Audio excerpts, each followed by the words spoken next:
할렐루야. 우리 옆에 분들과 한 번 더 큰 은혜 받으시기 바랍니다. 우리 한 번 더 인사하겠습니다.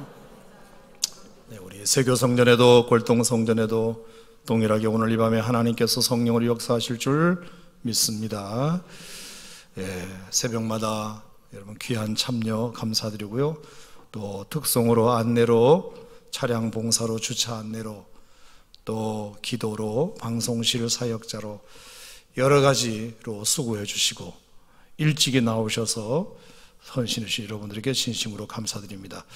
한 주간 동안 우리 수고하신 여러분들을 위해서 우리 옆에 분들에게 한번 큰 박수로 한번 격려하고 축복하겠습니다.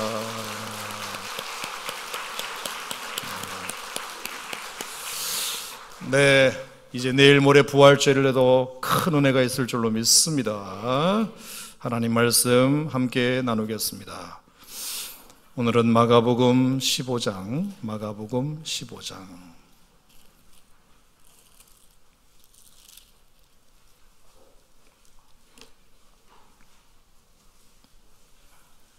마가복음 15장 6절.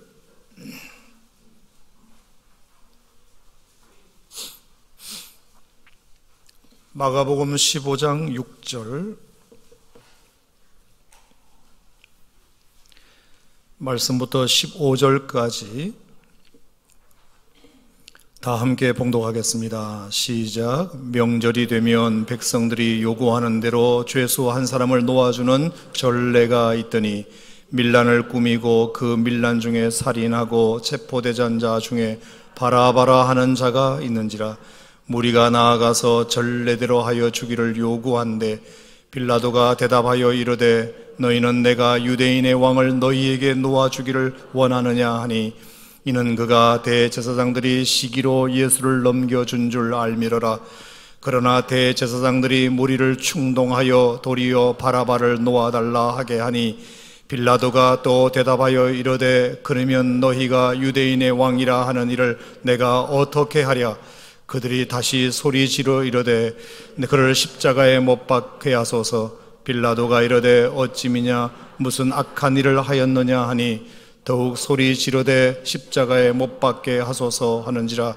빌라도가 무리에게 만족을 주고자 하여 바라바는 놓아주고 예수는 채찍질하고 십자가에 못 박히게 넘겨주니라.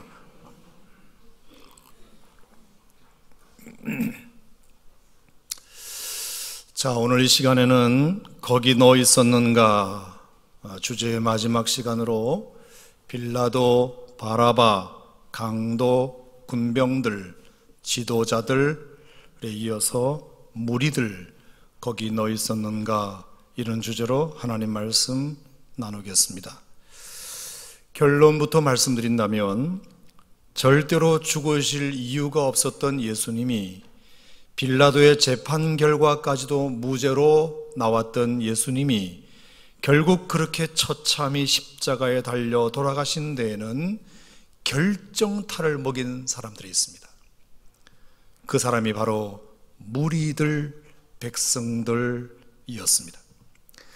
그들이 하도 집단으로 아우성치니까 결정권자였던 빌라도도 어쩔 수 없이 결국에는 두 손 두 발 다 들고는 그러면 나도 모르겠다 너희들 마음대로 하라며 십자가에 내어주게 됩니다. 결국 이 무리들이 과연 어떻게 했기에 그 빌라도도 무죄 판결을 내렸으나 도대체 이 백성들이 어떻게 했기에 결국에 빌라도가 예수님을 내어주게 되었을까? 정말 오늘 여러분에게 죄송한 말씀을 드립니다만 백성들이라고 해서 다 그런 건 아닙니다만 따지고 보면 예수님을 죽게 한 이 무리들에게는 적어도 다음과 같은 심각한 문제들이 있었음을 오늘 이 본문을 통해서 깨닫게 됩니다. 자, 6절부터 제가 동그라미나 밑줄을 그으라는 데는 한번 그어보시기 바랍니다. 6절에 먼저 요구라는 단어입니다. 요구. 백성들이 요구하는 대로.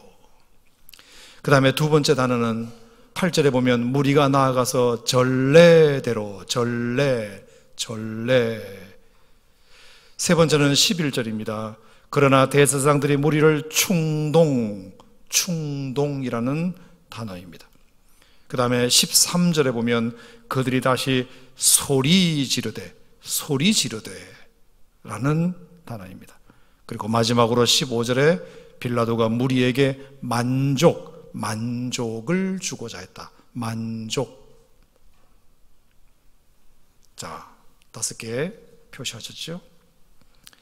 결국에 이 무리들의 5가지 잘못 때문에 예수님은 십자가에 죽으셨습니다. 하도 백성들이 요구하니까 요구대로 들어준 결과가 십자가입니다. 하도 전례대로 해달라고 하니까 결국 해주게 된 것이 십자가였습니다. 11절 하도 충동을 잘 받으니까, 여러분 충동이 뭐죠?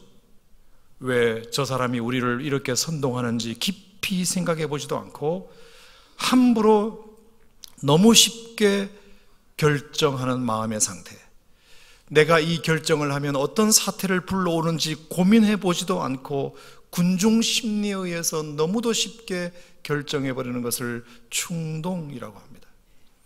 네 번째는 소리 지름입니다. 소리 지름. 일단 데모하고 너무나 목소리를 크게 높이니까 그걸 감당해내기란 빌라도도 어려웠을 것입니다. 빌라도가 처음에는 무슨 악한 일을 하였느냐고 묻는데도 그의 대답할 생각도 하지 않은 채 무조건 무리들은 소리만 지릅니다. 십자가에 못 박으라고 그냥 소리만 냅다 지릅니다. 그것 때문에 예수님은 돌아가셨습니다. 마지막으로 5번째는 만족입니다. 만족. 일단 우리를 만족시켜라. 옳고 그런 건 따지지 말고 일단 나부터 마음에 들게 해라. 이것이 빌라도로 하여금 나쁜 결정을 내리는 아주 중요한 이유가 됩니다. 그러므로 오늘 이 5가지, 어쩌면 그 귀하신 예수님을 십자가에 못 박게 한 기본적인 가장 큰 원인이라고 생각하고, 우리 무리들에게는 이런 일이 반복되지 않기를 여러분이 다시 한번 오늘 이 밤에 교훈 삼아야 할 줄 믿습니다. 먼저 이 5가지의 첫 번째 요구라는 단어부터 묵상해 보겠습니다. 여러분, 이 요구라고 하는 것은 참 절제하기가 어려운 부분입니다. 그래서 개인은 개인의 요구가 있기 마련이고 집단은 집단의 요구가 있기 마련입니다. 그래서 그 요구가 충족되기를 끊임없이 개인과 집단은 누구에겐가 요구합니다. 그것이 민원의 형태로 나타나기도 하고 청원의 형태로 나타나기도 하는데, 그래서 그 요구의 충족으로 인하여 더 나은 사회, 더 나은 미래를 솔직히 만들어 가기도 합니다. 백성들이 요구하지 않으면 지도자들이 알아서 해주는 경우가 많지 않기 때문입니다. 그래서 어느 정도의 요구는 필요하다고 생각합니다. 하지만 오늘의 본문의 말씀처럼 그 요구라고 하는 것이 아무리 많은 사람들의 원함이라 할지라도 도저히 아닌 것을 군중의 힘에 의지하여 요구할 때가 있음도 우리는 알아야 합니다. 예를 든다면 사사시대가 끝날 즈음에 백성들이 사무엘 선지자에게 왕을 세워달라고 요구하게 됩니다. 왜 우리는 왕이 없냐? 다른 나라는 다 있는데 왜 우리는 왕이 없냐? 왕을 세워달라고 선지자에게 요구합니다. 무엇을 요구하는 기준이 어떤 성경적 근거에 의한 것이 아니라 다른 나라도 있는데 왜 없냐? 딱 그 하나 이유입니다. 왜 남들은 있는데 나는 없냐? 그래서 해달라는 것입니다. 우리가 왜 왕을 원해야 하는지, 정말 이 나라의 왕정제도가 왜 필요한지, 그게 역사적으로 맞는지 신앙적으로 맞는지를 묻기보다 다른 나라에 있으니까 우리도 있어야 한다, 딱 그 이유 하나밖에 없습니다.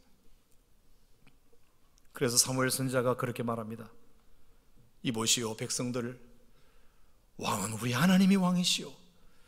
이 백성들은 하나님의 다스리는 나라요.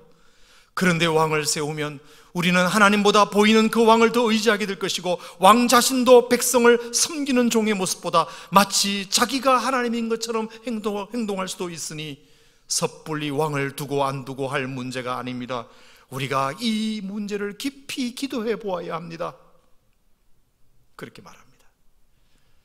하지만 그 사무엘 선지자들의 이야기를 백성들은 듣지 않습니다. 무조건 잔말 말고 우리 요구대로 해라. 왕을 세워라. 듣기 싫다.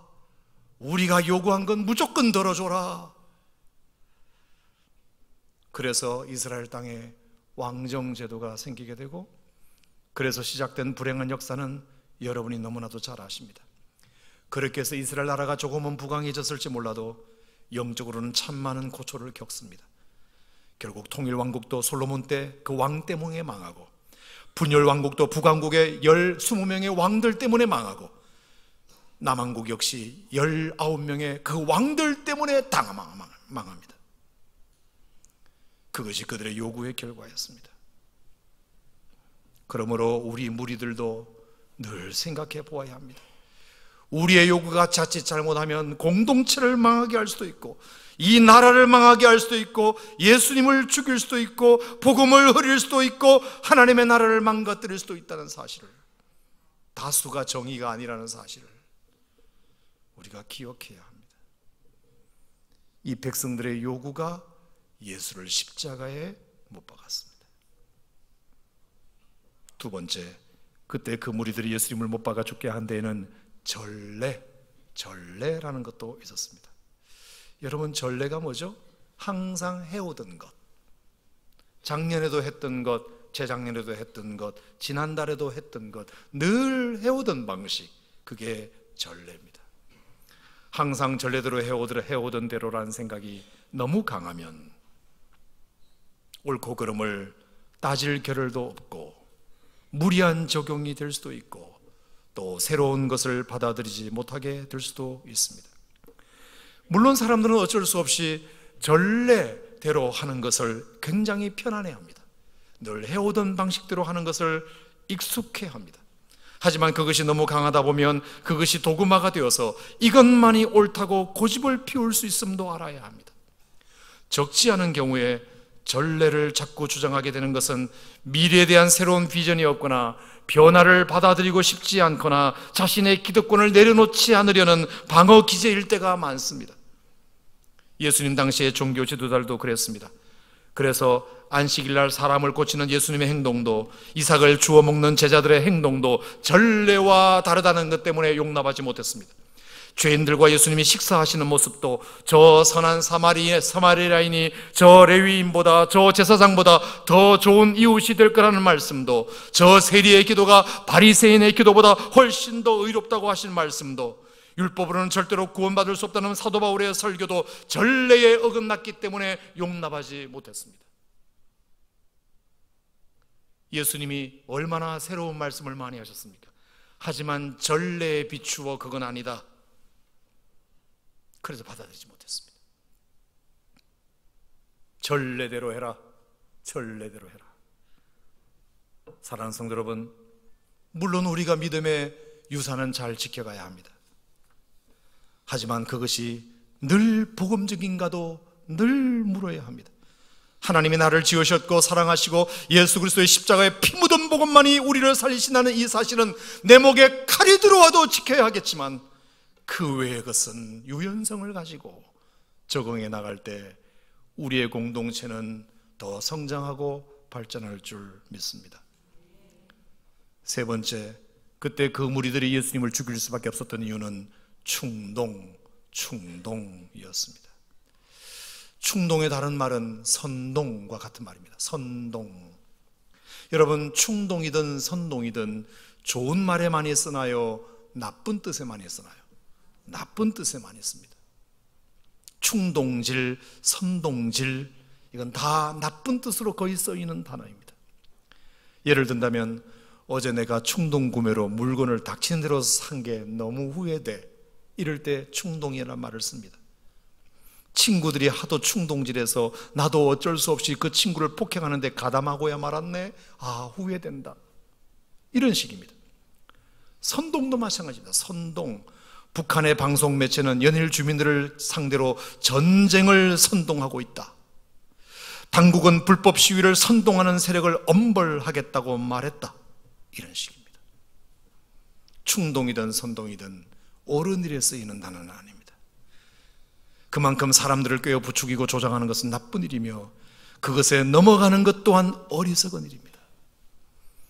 그런데 얼마나 우리가 선동에 잘 넘어가는지, 얼마나 충동질에 잘 넘어가는지, 그게 선동인지도 모르고 그게 충동인지도 모르는 어리석은 무리들, 그것 때문에 예수님이 십자가에 죽었다는 사실을 알아야 합니다.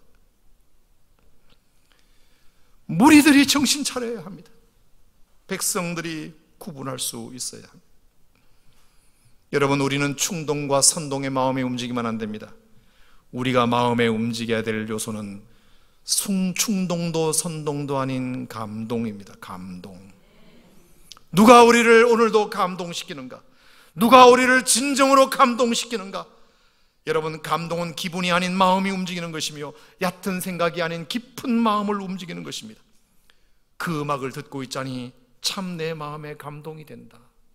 저 말씀을 듣고 있자니 내 마음에 참 감동이 된다. 여러분, 우리 성도들은 무엇보다 말씀의 감동을 따라 움직여야 할 줄로 믿습니다. 그 말씀에 우리 또한 감동을 받아 움직인다면 그 말씀을 감동하신 성령께서 저와 여러분의 삶을 복되게 인도하실 것입니다. 모든 성령은 하나님의 감동으로 된 것으로, 모든 성경은 하나님의 감동으로 된 것입니다. 그러므로 우리가 말씀에 감동되어 그 뜻을 따라 살면 성령께서 여러분의 삶을 정말 복되게 하실 것입니다. 여러분, 절대로 우리가 충동에 의하여 움직이지 맙시다. 네 번째, 그때 그 무리들이 예수님을 못 받게 된 이유는 소리 지름입니다. 소리 지르는 것. 그 많은 군중들이 소리를 지르면 아무리 빌라도라 하더라도 보통 담력이 아니고서는 자기 의지를 그대로 주장하기란 쉽지 않습니다. 큰 소리로 많은 사람이 소리를 지르면 그 힘에 그냥 눌려버립니다. 그래서 목소리 큰 놈이 이기는가 봅니다. 하지만 아닙니다. 크고 많다고 해서 옳은 것이 아닙니다. 우리는 그것의 위험성을 알아야 합니다. 특히 군중 심리가 문제입니다. 사람들은 대체로 다수를 힘으로 생각합니다. 다수에게 있으면 안정감을 느낍니다. 사람이 적은 데 있으면 왠지 불안함을 느낍니다. 많은 곳에 있으면 좋아라 합니다. 물론 사람 많은 쪽이 옳을 수도 있겠지요. 그들 또한 아무 생각 없이 그쪽을 택하지는 않았을 테니까요. 하지만 그럼에도 불구하고 진리는 늘 다수에게만 있지 않다는 사실도 알아야 합니다. 오히려 예수님은 반대로 말씀하셨습니다. 좁은 문으로 들어가라. 멸망으로 인도하는 문은 크고 그 길이 넓어 그리로 들어가는 자가 많고 생명으로 인도하는 문은 좁고 길이 협착하여 찾는 이가 적음이라. 그러면서 하시는 말씀이 거짓 선지자들을 삼가하라. 양의 옷을 입고 너희에게 나오나니 속에는 노략질하는 일이라. 소리를 지르며 수많은 사람들을 동원하여 그렇게 하는 것이 절대로 그것이 옳은 일이 아닐 수 있다는 사실. 그러니 진리가 약한 마귀는 사람들의 수를 늘리고 마치 그것을 진리로 둔갑시키려는 의도가 있음을 알고 사람이 많든 적든 사람들의 수에, 사람들의 소리에 충동되지 않도록, 그냥 보이는 대로 행하지 않도록 날마다 그 세미한 하나님의 말씀에 더 귀를 기울여야 할 줄로 믿습니다. 어쩌면 잘 들리는 소리는 세상의 소리요, 잘 안 들리는 소리는 하나님의 소리일 수 있으니 그 세미한 음성 가운데 말씀하시는 그 하나님의 음성에 우리 무리들이 귀담아 들을 수 있어야 우리의 삶의 방향이 하나님이 원하시는 쪽으로 나아가게 되리라 믿습니다. 다섯 번째, 그때 그 무리들이 예수님을 못 박아 죽게 한 것은 만족이었습니다. 만족. 다시 말씀드리지만 빌라도에게 백성들은 외쳤습니다. 우리를 만족시켜라. 우리를 더 잘 살게 해라. 우리를 더 편하게 해라. 우리를 더 유리하게 해라. 이것입니다. 우리를 만족시켜라. 그래서 지도자가 존재하는 유일한 이유는 백성들을 만족시키는 데 있다고 생각합니다. 물론 그 말이 틀린 말도 아닙니다. 지도자가 당연히 백성들을 만족시켜 줘야 되겠지요. 하지만 과연 그렇게만 되면 어떻게 될까요?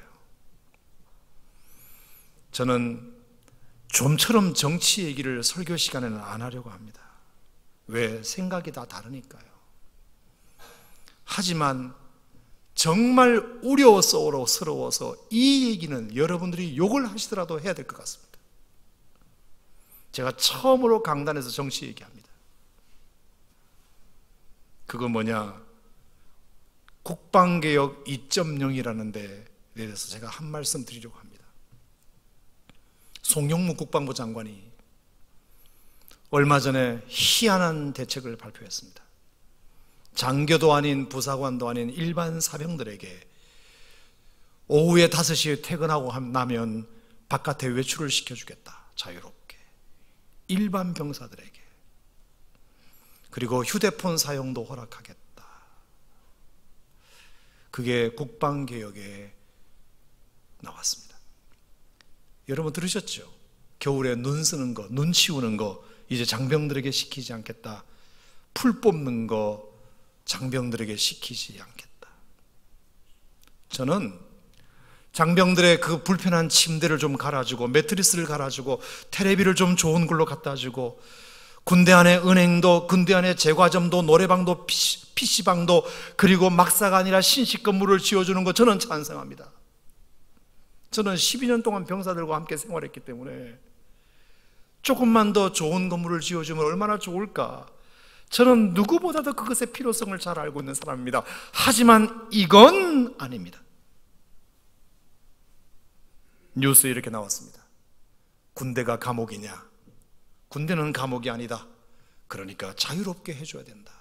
일과가 끝나면 마치 퇴근하듯이 병사들도 저녁에 가서 술을 마실 수도 있고 PC방 갈 수도 있고 노래방 갈 수도 있고 해줘야 된다. 군대는 감옥이 아니니까. 이 얘기를 들으면 병사들은 너무 만족하겠죠. 왜? 자유가 더 보장되니까 얼마나 만족하겠습니까? 국방개혁 너무 잘한다. 국방부 장관 최고다. 문재인 대통령 최고다. 우리를 만족시켜 주니까. 뉴스를 제가 자세히 들었습니다. 아무리 군인이라도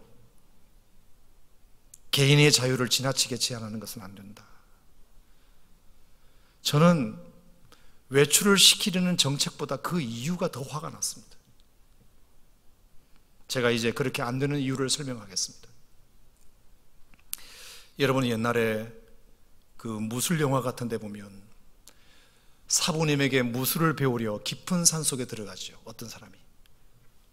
그래서 보찜 하나를 들고 깊은 산속에 사부님 제가 무술을 배우러 왔습니다. 그러면 아이고 멀리서 왔구나. 내일부터 내가 본격적으로 무술을 가르쳐 주마. 그러는 사부가 어디 있습니까? 제일 처음 뭐부터 시킵니까? 마당 쓰는 것부터 시킵니다. 아무것도 가르치지 않습니다. 무술을 배우러 왔는데 마당 쓸러 왔던가? 그러면 그 태도부터가 틀려먹었기 때문에 내려가라 그럽니다. 그리고 나무 해오라고 합니다. 쇠죽 끓이라고 합니다. 불 떼라고 합니다. 청소시킵니다. 몇 개월 동안 그것만 시킵니다. 잘못된 교육입니까? 잘못된 교육입니까 그게?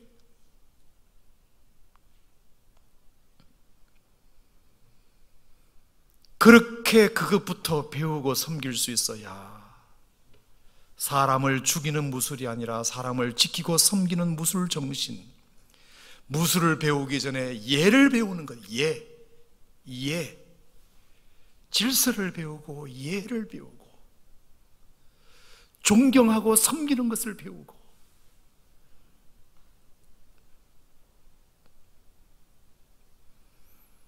제가 유교 훈련을 받을 때 저도 한몫했던 사람이라 솔직히 할 말은 없습니다만 옆에서 충동질해서 제가 속아 넘어갔습니다. 우리 목사님들과 신부님들과 법사님들이 모여서 훈련을 받았잖아요. 아주 재밌는 일이 너무 많습니다. 아주 3개 종파 성직자들이 모여가지고 훈련을 받으니까 별 희한한 일들이 많은데 유격 훈련이 예정되어 가지고 이제 몇 날 며칠 유격장을 간다. 40km를 걸어가야 됩니다. 유격장까지. 근데 신부님 한 분이 제가 중대장 후보생을 했으니까 찾아왔습니다. 목사님, 목사님이 이 대표니까 저 학교에다가 건의 좀 하십시오. 뭡니까? 그랬더니 40km를 어떻게 걸어갑니까? 가서 유교 훈련만 잘 받으면 되지 왜 40km를 우리가 걸어가야 됩니까? 학교에서 버스 내달라고 하십시오. 버스 내달라고. 가만히 듣고 보니까 그 말이 맞는 것 같았습니다. 그래서 충동지를 받아가지고 그래서 학교 측에 얘기했다가 된통만 났습니다. 그러고도 당신이 중대장 후보생이냐고. 그리고 나서 그날 새벽부터 40km를 군장을 메고 걸어가는데 죽을 것 같았습니다. 너무나 힘들었습니다. 그런데 그 40km를 유역장까지 걸어가는 동안 벌써 체력 훈련이 다 됐고 뭔가 군기가 바짝 들어가지고 유교 훈련은요, 여러분 자칫 잘못하면 사고가 많이 납니다. 그래서 얼마나 조교들이 조심조심 시키는지 모릅니다. 그래서 항상 PT 제조시키고 항상 군기 잡고 그렇게 해야만 다치지 않습니다. 알고 보니까 그 모든 것들이 다 과정이었던 것입니다. 과정. 그래야 다치지 않으니까.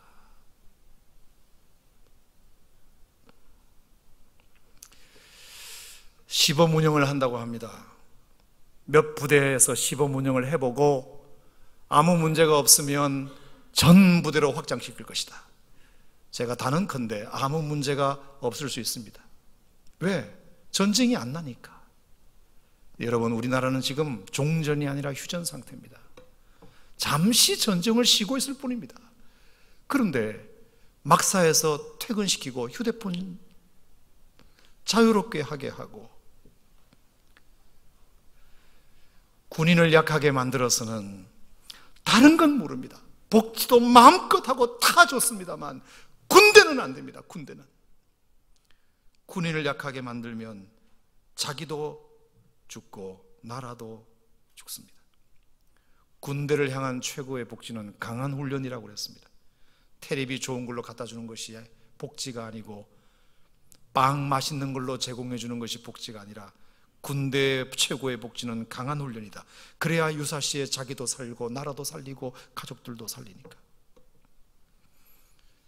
비 오는 나고 훈련하지 않고 춥다고 훈련하지 않고 덥다고 훈련하지 않고 애들 다칠까 봐 훈련 살살하고 우리가 전쟁이 나면 도대체 누구에게 나라를 맡깁니까? 나라를. 병사들은 좋아라 할 것입니다. 너무 만족스럽다고 할 것입니다. 그리고 제초 작업도 다 이제 민간인이 들어와서 하고 눈 쓰는 것도 다 민간인이 들어와서 하고 그렇게 하면 그 지역 경제 활성화가 될 거 아니냐, 일자리가 창출되는 거 아니냐. 그 일자리 몇 개 만들려고 하다가 나라 망하는 꼴 봐야 썩었습니까? 제가 이 내용을 정리해서 페이스북에 조만간 쓰겠습니다. 여러분 좋아요를 좀 많이 달아주시기 바랍니다. 부탁드립니다. 이거는 내가 해보려고 합니다. 정말 좋아요를 많이 달아주시기 바랍니다.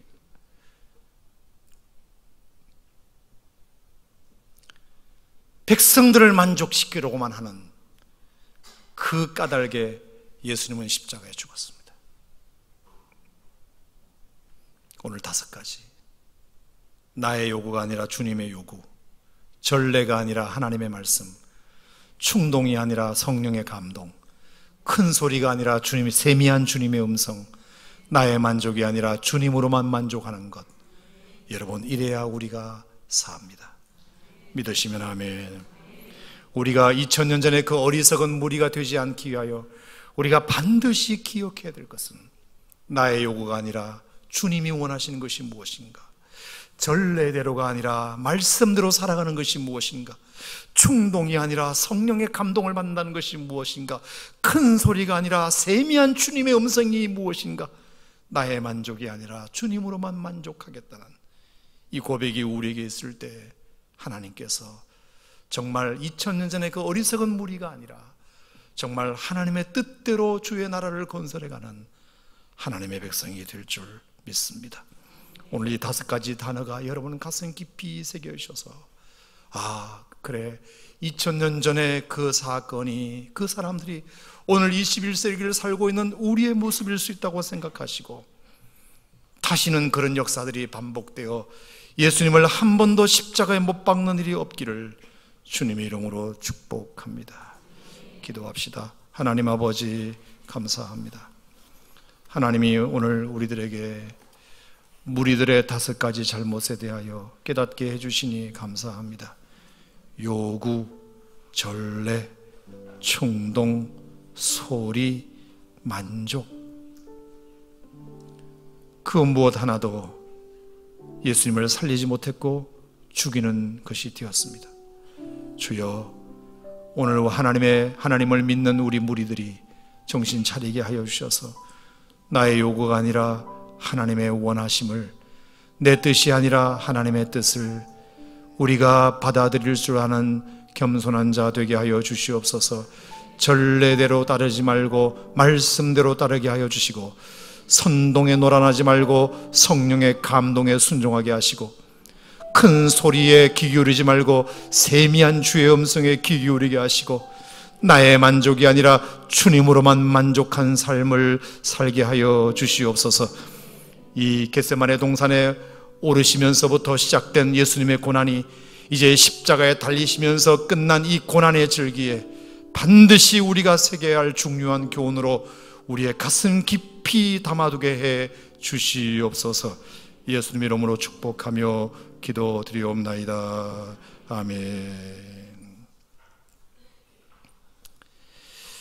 이제 이 시간에는 길지 않은 시간에 걸쳐서 우리 성찬 예식과 십자가의 길 걷기 프로그램을 진행하겠습니다. 지난해에도 그렇게 했듯이 동일한 방법으로 진행할 텐데 여러분 이렇게 해주시기 바랍니다. 세교 성전이든 골동 성전이든 양쪽 복도로 여러분들이 나오시면 됩니다. 천천히 나오셔서 앞좌석에서 십자가를 받으시고 가운데 통로로 나가시면 됩니다. 가운데 통로로 나가시면 여러분의 안내자를 따라서 천천히 그렇게 안내해 주시기를 바랍니다. 십자가의 길은 여러분 예수님께서 2000년 전에 걸으셨던 그 비아 돌로로사 십자가의 길 그대로를 재현해 두었습니다. 우리가 성지순례를 가지는 않았지만 사진 몇 장으로 제시해 두었으니 꼭 코스마다 잠깐 머무셔서 하나님 앞에 기도하시고 또 이동해 주시고 천천히 시간은 충분하니까 그렇게 이동해 주시기 바라고요. 다 마치고 나면 이제 로비에서 여러분의 떡과 잔을 나누어 드릴 것입니다. 거기서 여러분의 떡과 잔을 기도함으로 드시고 다시 자리로 돌아오시면 되겠습니다. 그렇게 멀지 않은 거리고 가까운 거리니까 또 짧은 시간이니까 여러분 참여해 주시기를 바랍니다. 우리 다 같이 한번 기도하고 이제 십자가의 걷기와 주의 만찬 예식을 시작하겠습니다. 하나님 아버지 감사드립니다.